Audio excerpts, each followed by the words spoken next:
लोगों ने trophic level वाला पार्ट पढ़ लिया था चैप्टर में, एनवायरनमेंट वाले चैप्टर में। आपको मैंने क्वेश्चंस भी करवा दिए, एनर्जी फ्लो के क्वेश्चंस भी करवा दिए थे। एनर्जी फ्लो के क्वेश्चंस करने के बाद में अब हम एक क्वेश्चन लिखेंगे, जैसे जो आपको मैं बार बार बता रही हूँ कि फूड चेन में ज़्यादा स्टेप्स क्यों नहीं होने चाहिए।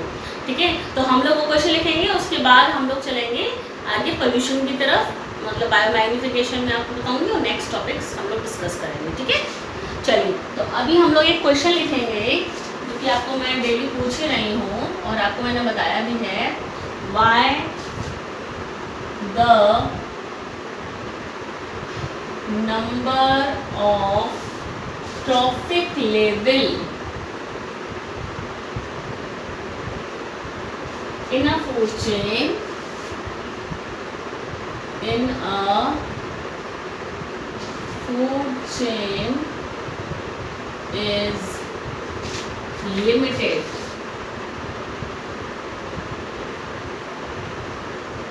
बात तो समझे? क्वेश्चन है why the number of trophic level in a food chain is limited.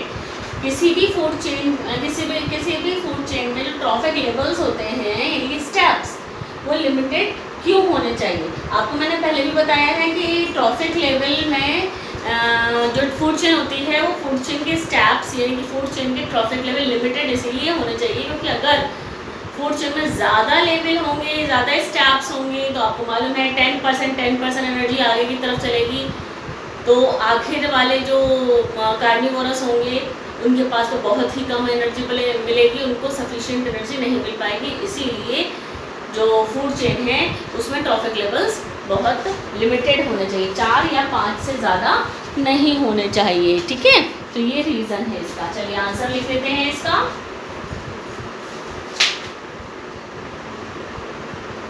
Eight each trophic level, eight each trophic level in a food chain, at each trophic level in a food chain, a large portion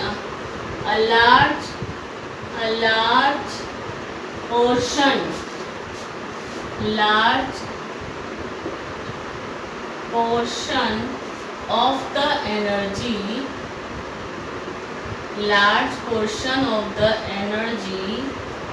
is utilized for the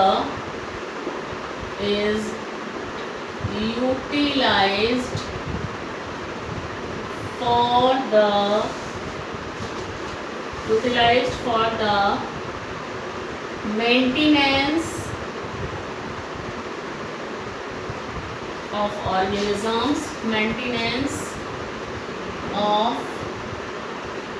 organisms which occur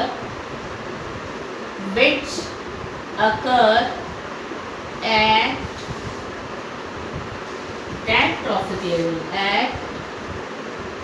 that trophic level, and lost as heat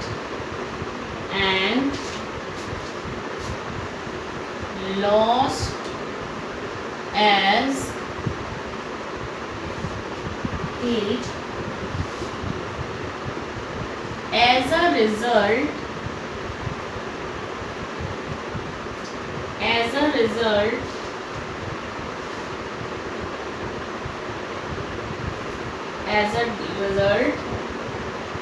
organisms in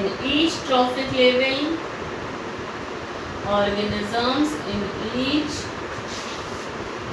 trophic level pass on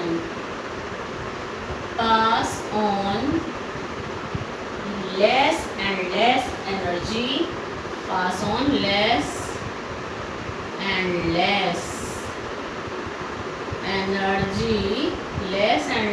energy, to the next trophic level,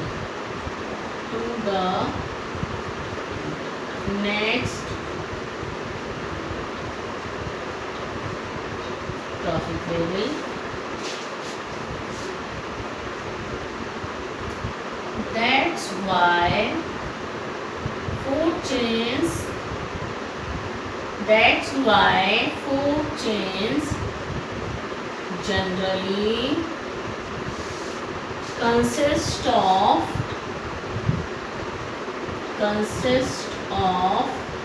3 to 4 steps.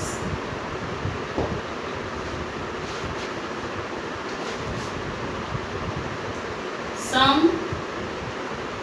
food chains containing 5 steps,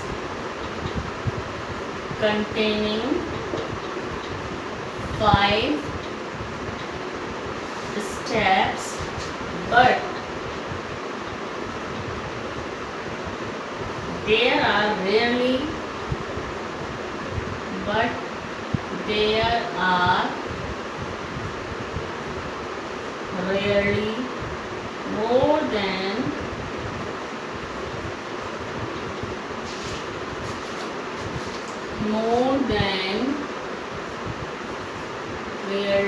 more than 6 levels. ये है answer इसका। पढ़ लीजिए एक बार बेटा।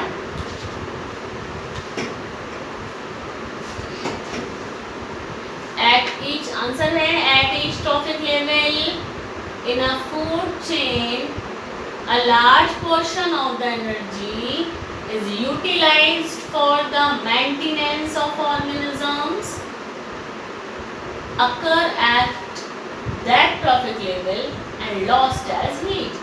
इसका मतलब समझ लीजिएगा बेटा कि जो ऑर्गेनिज्म ट्रॉफिक लेवल में है, किसी भी ट्रॉफिक लेवल में जो ऑर्गेनिज्म है, उनके पास जो एनर्जी है उसका ज़्यादा से ज़्यादा पार्ट वो लोग यूटिलाइज कर लेते हैं। यानी कि ऑर्गेनिज्म किसी भी ट्रॉफिक लेवल में जो ऑर्गेनिज्म है अपनी एनर्जी का ज़्यादा से ज़्यादा, आपको मालूम है 90% पार्ट यूज़ कर लेते हैं, जो कि हीट के फॉर्म में लॉस्ट हो जाती है। As a result, organisms in each trophic level pass on less and less energy to the next trophic level. तो इसीलिए ज़्यादा से ज़्यादा एनर्जी का यूज़ वो खुद के लिए ही कर रहे हैं, तो बहुत ही कम एनर्जी आगे के ट्रॉफिक लेवल में पहुंचती है। That's why food chain generally consists of 3 to 4 steps. इसीलिए जनरली फूड चेन में 3 से 4 स्टेप्स ही होने चाहिए। Some food chains containing 5 steps, कुछ फूड चेन में 5 स्टेप होते हैं, but there are rarely more than 6 levels. लेकिन 6 लेवल तो बहुत रेयर मिलते हैं, क्योंकि 5 लेवल तक तो ठीक है, लेकिन 5 से ज़्यादा नहीं होने चाहिए। अगर हैं 5 से ज़्यादा रेयर ही मिलते हैं, लेकिन अगर हैं तो उसमें लास्ट वाला कंज्यूमर जो है उसको सफिशिएंट एनर्जी नहीं मिल पाई। ठीक है, ये हुआ पार्ट बेटा इसका फूड चेन का पार्ट खत्म। अब हम लोग एक्चुअली दूसरा टॉपिक स्टार्ट करेंगे, that is accumulation of harmful chemicals in food chain.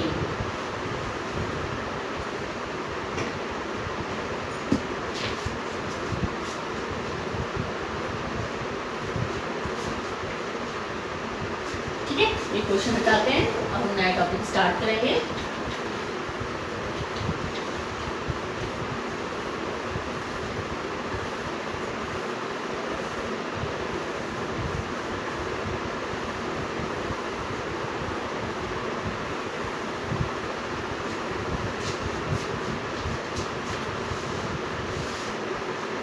चलिए, तो हम लोग दूसरा टॉपिक स्टार्ट करते हैं।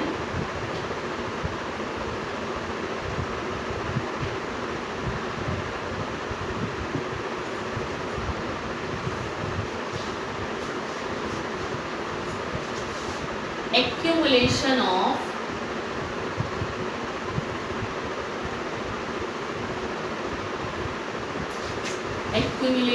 of harmful chemicals in a food chain.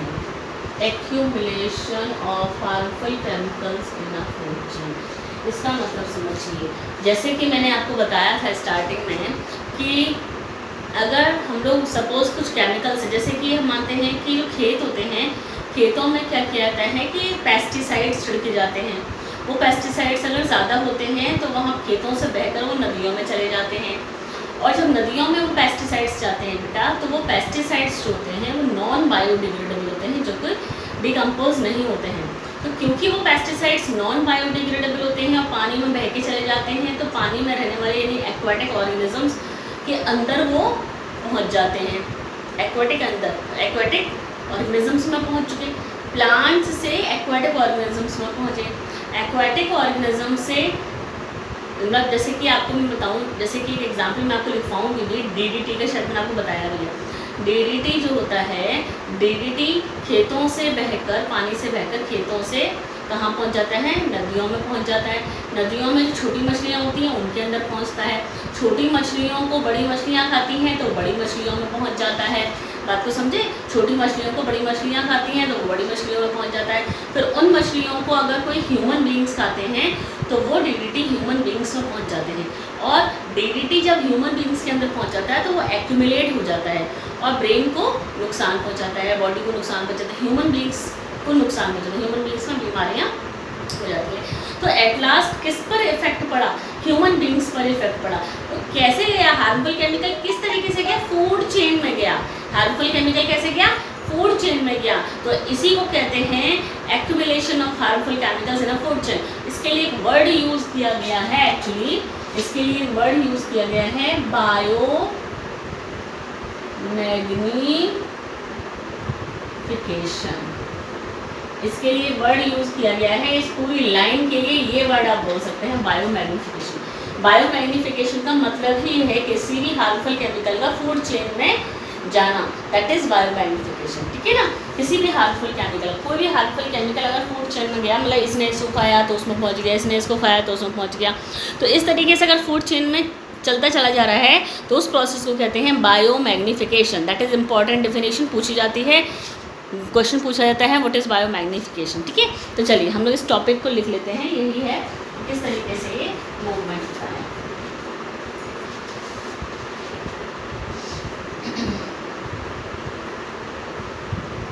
The accumulation of harmful chemicals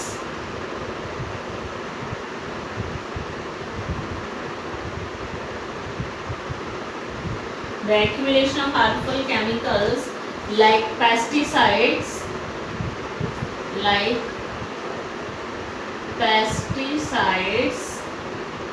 in the living organisms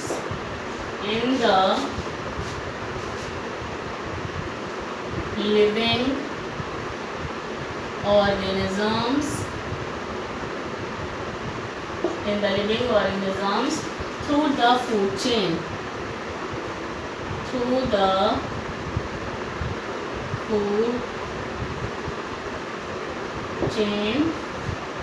is called bioconcentration of the pesticides, is called bioconcentration of the pesticides. ठीक है, चलिए अब हम लोग डेफिनेशन इसको discuss करते हैं। बायोलॉजिकल मैग्निफिकेशन, बायो मैग्निफिकेशन कहिए या बायोलॉजिकल मैग्निफिकेशन कहिए, एक ही बात है, बायोलॉजिकल मैग्निफिकेशन। ठीक है, चलिए इसको पढ़ते हैं अभी।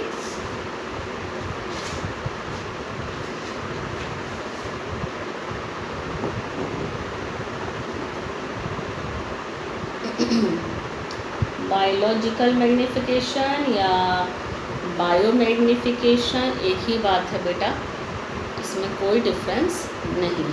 फूड चेन में आ रहा है केमिकल यानी बायो मैग्निफिकेशन। चलिए आगे बढ़ते हैं।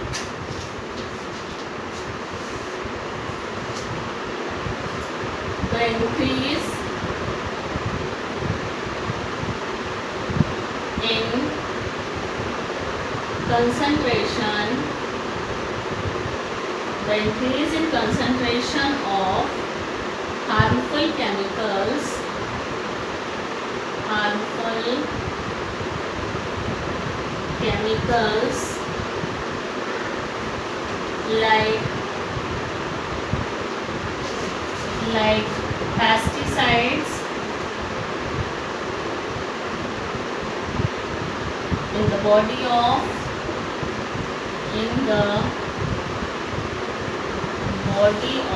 living organisms, in the body of living organisms at each trophic level,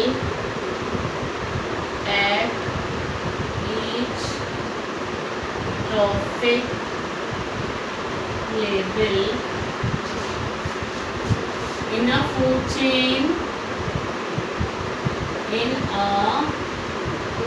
is called biological magnification.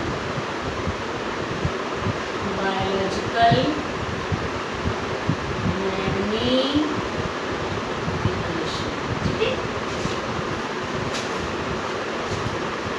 आगे और लिखना है बेटा, आगे और लिखना है। मैं ऊपर का पार्ट हटा रही हूँ, तब हम यहाँ लिखेंगे।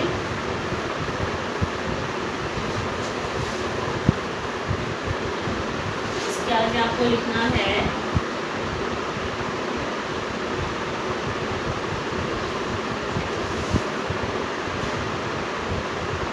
pesticides are non-biodegradable. Pesticides are non-biodegradable chemicals. So they get accumulated.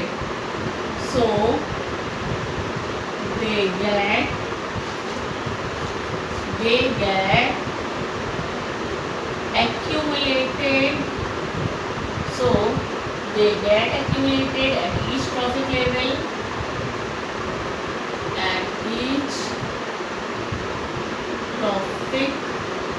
level,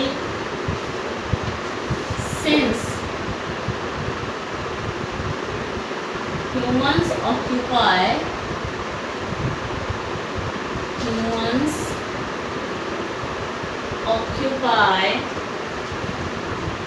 the top level. Humans occupy the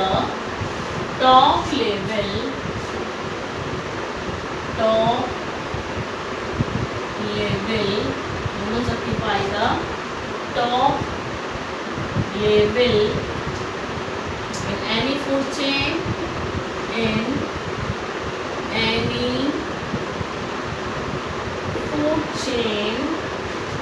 so the maximum amount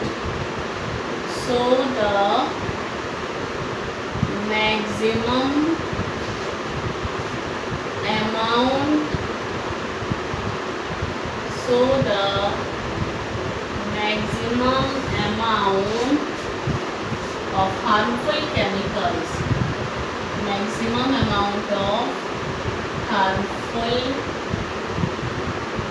chemicals, harmful chemical pesticides get accumulated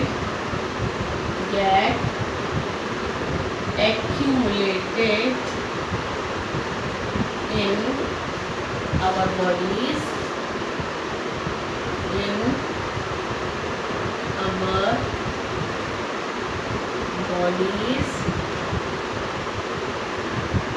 that damage our heart,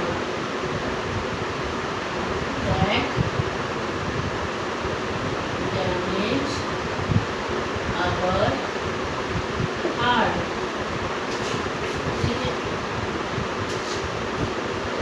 ये है। Pesticides are non biodegradable. आपको पता है pesticides तो non biodegradable होते हैं। Non biodegradable chemicals, so they get accumulated at each trophic level. मैंने आपको बता था हर ट्रॉफिक लेवल पर एक्यूमुलेट होते चले जाएंगे। Humans occupy the top level in any food, और ह्यूमंस किसी भी फूड चेन में सबसे लास्ट में होता है। ह्यूमन की फूड चेन होती है कोई, तो ह्यूमन सबसे लास्ट में ही होता है बेटा। तो ह्यूमन की कैटेगरी सबसे लास्ट में, so maximum amount of harmful chemical pesticide get accumulated in our body. तो मैक्सिमम अमाउंट इस पेस्टिसाइड का हमारी बॉडी के अंदर आता है, जो कि हमारे हार्ट को डैमेज करता है। हार्ट को डैमेज करेगा तो हमारी बॉडी के सारे ऑर्गन्स डैमेज हो जाएंगे। तो इस तरीके से हमारी बॉडी के सारे ऑर्गन्स डैमेज हो जाते हैं। इसीलिए ये पेस्टिसाइड्स का यूज़ कम से कम करना चाहिए, क्योंकि अगर ये पेस्टिसाइड फूड चेन में आ गए तो ह्यूमन को डेंजर, ह्यूमन खतरे में। ठीक, चलिए आगे हम लोग चलते हैं, जब ओजोन डिप्लीशन पर चलेंगे। अब हमारा नेक्स्ट टॉपिक जो होगा दैट इज ओजोन।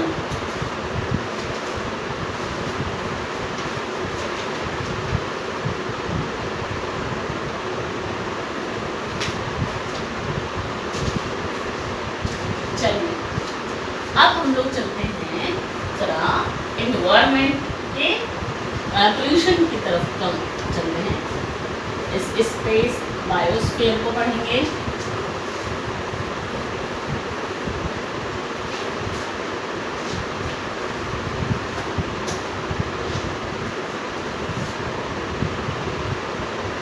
डिप्लीशन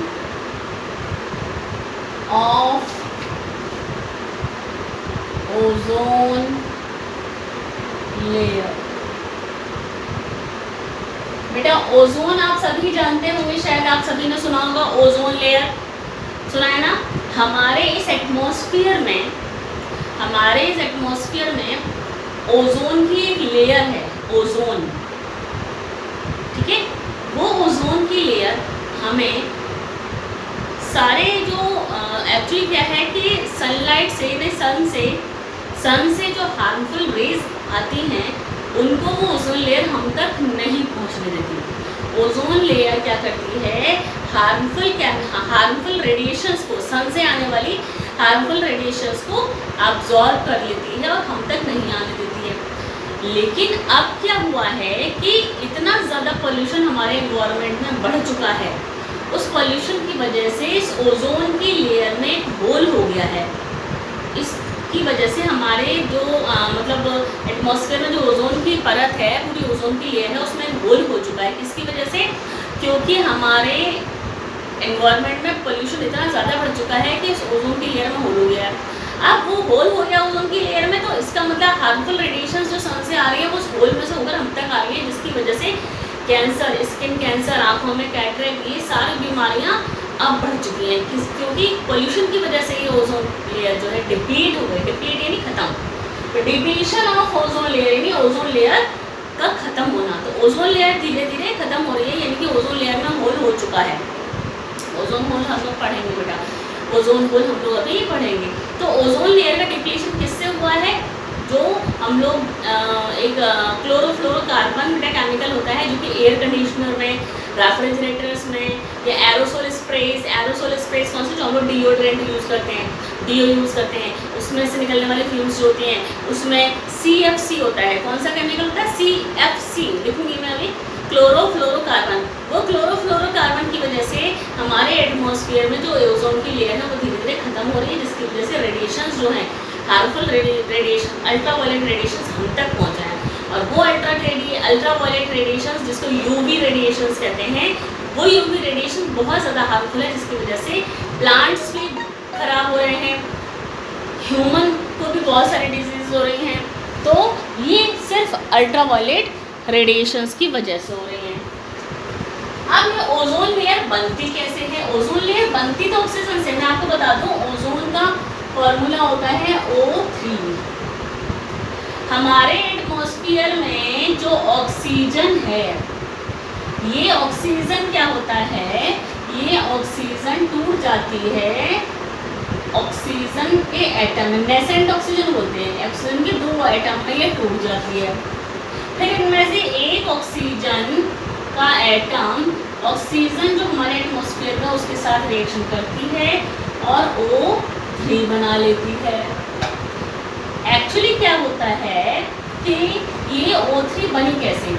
ये ऑक्सीजन अल्ट्रा वायलेट रेज की प्रेजेंट में अल्ट्रावायलेट रेज को एब्जॉर्ब करती है। ये ऑक्सीजन जो है अल्ट्रावायलेट रेज को एब्जॉर्ब करती है, जिसकी वजह से ये तोड़ देता है, ऑक्सीजन एटम टूट जाते हैं O+O में। फिर ये वाला O इसके साथ मिल जाता है ऑक्सीजन के साथ, O3 हो जाता है। तो ये प्रोसेस चलता रहता है और ऑक्सीजन की लेयर बनती रहती है, लेकिन अब पॉल्यूशन इतना बढ़ चुका है कि ऑक्सीजन की लेयर में होल हो चुका है। बात तो समझे बेटा? तो हम लोगों को यही पढ़ना है कि किस तरीके से ओजोन लेयर में होल हो चुका है। हम लोग यहाँ पर green house effect, green house gases ये सभी थोड़ा थोड़ा पढ़ेंगे।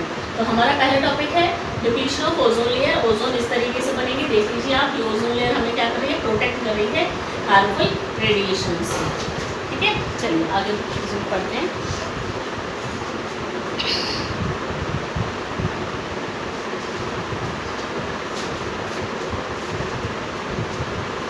इसको हटा देती हूँ, मैं फिर से लिखूंगी, नोट्स लिखवा देती हूँ आपको इसके डिप्लीशन ऑफ ओजोन लेयर जो भी आपको मैंने बताया है उसके बारे में।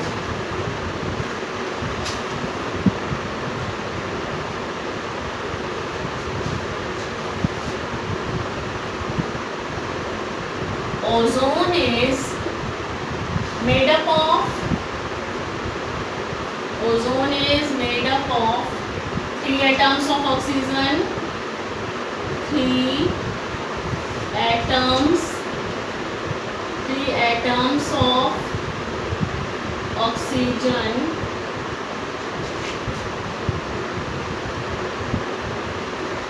ozone is also a gas, but it is poisonous,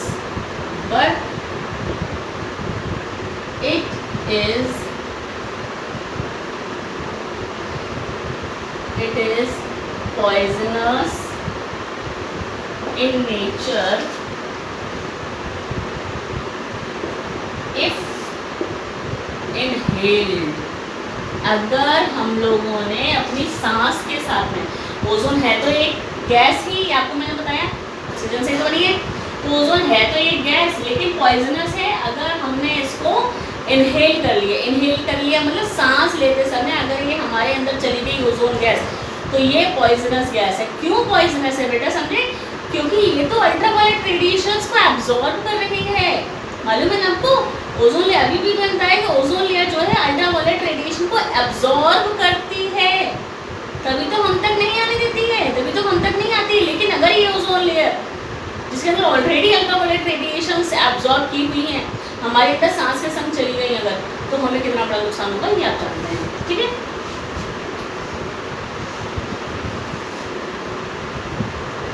फिर हम लिखते हैं ozone is formed high up in the atmosphere, by the action of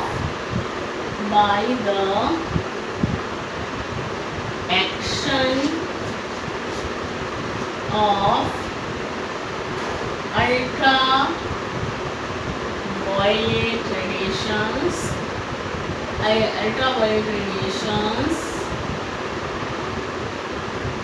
on oxygen gas। ठीक है,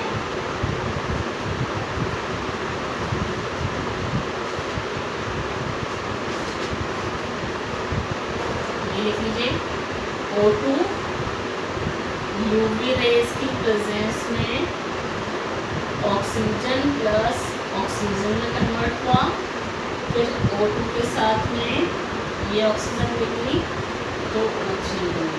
इस तरीके से ओजोन लेयर का फॉर्मेशन हो रहा है। ठीक है, ये ओजोन लेयर इस तरीके से बन रही है। ठीक बेटा, तो ozone is made up of 3 atoms of oxygen. देख लीजिए, ozone is also a gas but it is poisonous in nature if inhale कर लेंगे तो पॉइजनस हो जाएगी। Ozone is form high up in the atmosphere, बहुत ऊंचाई पर बनती है एटमॉस्फेयर में। ठीक है, by the action of ultraviolet radiation और ऑक्सीजन गैस। देख लीजिए, ये आपको बताया था ओजोन लेयर बन गई। ठीक, तो आज के लिए इतना ही काफ़ी है। नेक्स्ट लेक्चर में हम लोग इसके कॉजेज़ पढ़ेंगे कि ओजोन लेयर के डिप्लीशन के क्या कॉजेज़ हैं, क्या कारण हैं, ओजोन लेयर क्यों डिप्लीट हो रही है। और हम लोग ये भी पढ़ेंगे कि इस ओजोन लेयर के डिप्लीट होने से ह्यूमन बींग्स को, प्लांट्स को, एनिमल्स को क्या क्या हार्मफुल इफेक्ट्स पड़ रहे हैं, कौन कौन सी बीमारियाँ हो रही हैं। ठीक है।